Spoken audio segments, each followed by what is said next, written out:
Hugh Masekela No Borders exhibition is a loving tribute to the life, legacy and music of Bra Hugh, featuring never-before-seen photographs and the trumpet he received from Louis Armstrong.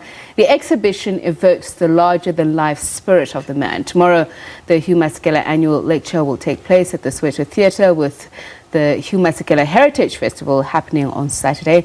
Bra Hugh died in January last year, and the events are in memory of the man known as the father of South African jazz. For more, we're joined in the studio by Hugh Masekela's nephew, Mabusha Masekela. A very good evening to you, and thank you so much for joining us. Thank you for having me. So you and I were having this conversation. I asked whether it's in its fifth year, and you said no, it's its fifth installment. So take us through that. Just with well, you know, it's happened over the course of about 7 years.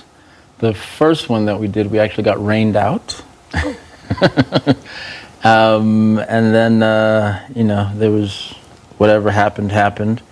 But we have, since the first one, which was actually in Alex, but from that day we've done them, we did the rest of them at Elka Stadium in Soweto, and that was always, you know, quite a romp and a good time. And you know, when the Soweto Theatre opened, and especially knowing that the amphitheater was opening, it just seemed to make sense to bring the festival here, as well as the fact that this is his 80th birthday year.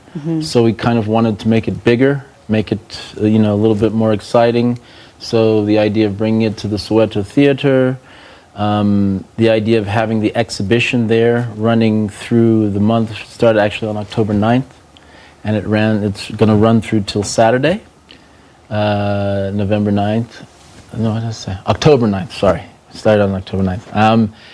And then tomorrow we have the Hugh Masekela Annual Lecture.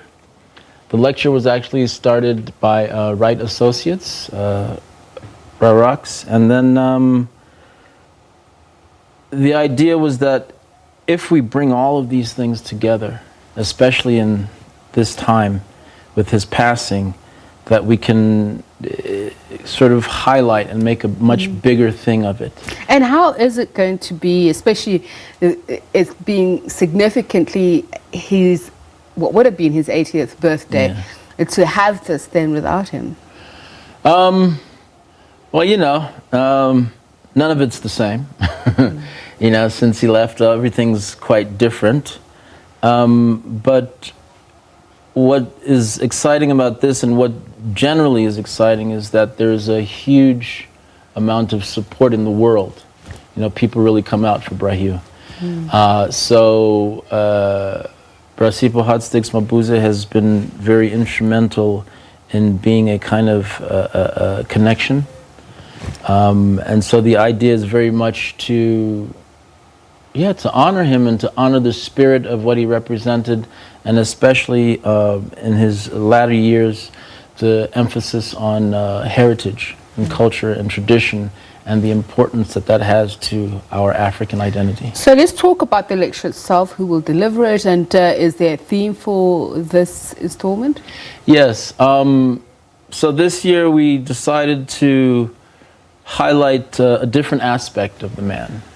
And so this year we are going to be doing a sort of, I guess you'd call it an intellectual inquiry into an album of his called Colonial Man.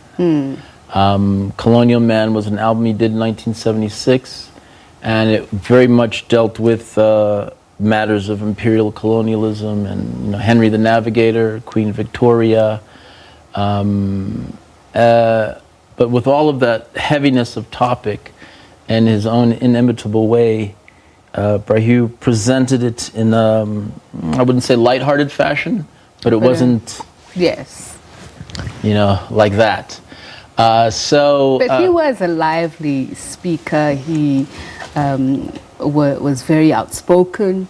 So it's quite interesting when you say a different part of the man, because I also found him quite intellectual. A lot of, you know, the approach to his music and the things that he wanted to illuminate as well. Absolutely. I mean, you know, I think one of the things that I miss most about him is that he had this fantastic ability to transmit to you huge amounts of information and history and culture and very important topics, but it never felt like you're being lectured, you know? Yeah. So let's talk about these never seen before photographs. What are they of? Who is the artist or the photographer? I know you'd like to keep some mystery element, but perhaps just the photographs are, you know, representative of different periods and times in his life. There's a lot of them by Brett Rubin, who is a young photographer who we recently had a showing of Huey's prints that Brett took at the Circa Gallery. Bra Hugh is represented as well. And really it's also mostly about giving you a taste of like the expanse of his life, because I think oftentimes, especially in South Africa, we know him from, like, you know, King Kong to Jazzy Pistols, and then, you know, we kind of hear about grazing in the grass and all this other stuff, and then he's back and it's Kawaleza and it's Tanai, but there's a whole big space in there of incredible creativity and productivity. And so the idea is that you may see some of that. Especially we've got a, I suppose you'd call it a multimedia kind of installation where you go in and there are pictures of different various times and interviews and so forth, but at the same time we've got music playing, live music of him. And so you get this juxtaposition of image and music that is an interesting evocation of the spirit. So, speaking about the wide expanse of his work, that would also be his life as well. He was very much an international artist. Yes. So, I'm very keen to hear about the backstory of how he got this trumpet. Ah, well, that's kind of an interesting story. So they'd...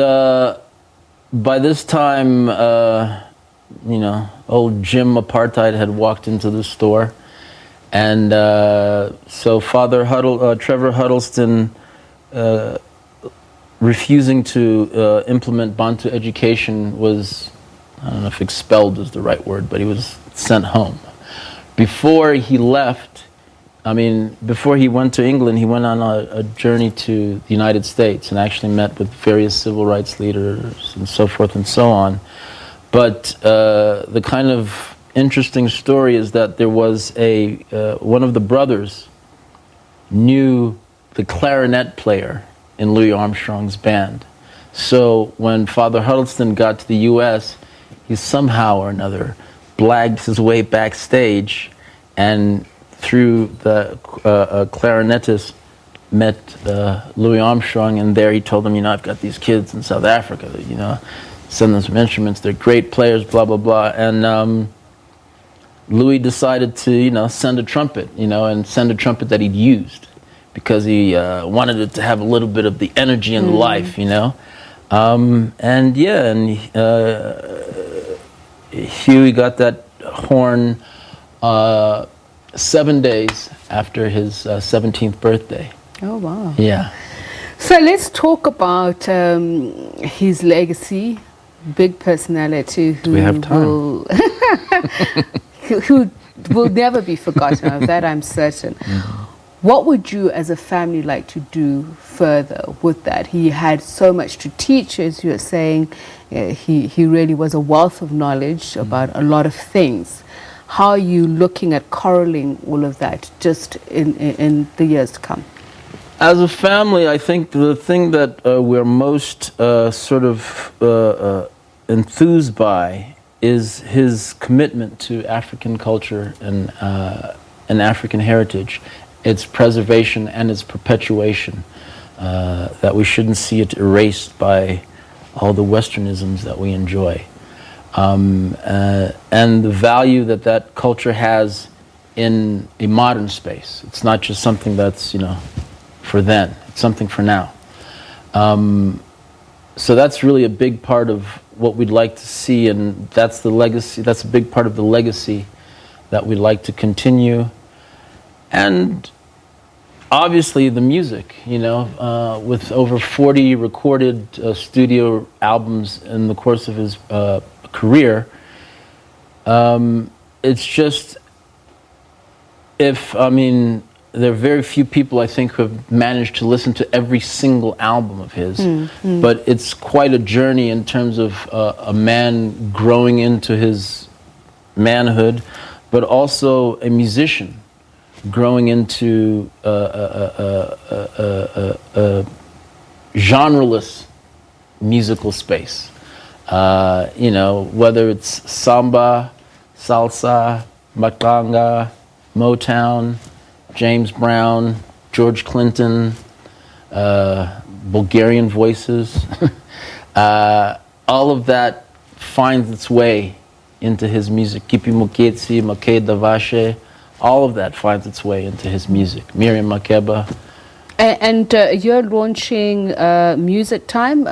Is that a streaming app that people That's an MTN streaming app. They've generously come in and been a support in the festival. So Music Time is an MTN platform where, you know, at the festival they'll be there and they'll be, you know, playing, there's a playlist you can listen to of, you know, Hugh Masekela and friends, and also just get other music too. I mean, I just don't want to promote Hugh only, but it's a music streaming app, yeah. All right, thank you so much for speaking to us. Mabusha Masekela is Bra Hugh's nephew, speaking about the lecture that takes place tomorrow and the festival, which is on Sunday. A lot of big names that are going to be performing there. So be there if you'd like to do that. That's on Saturday, that festival.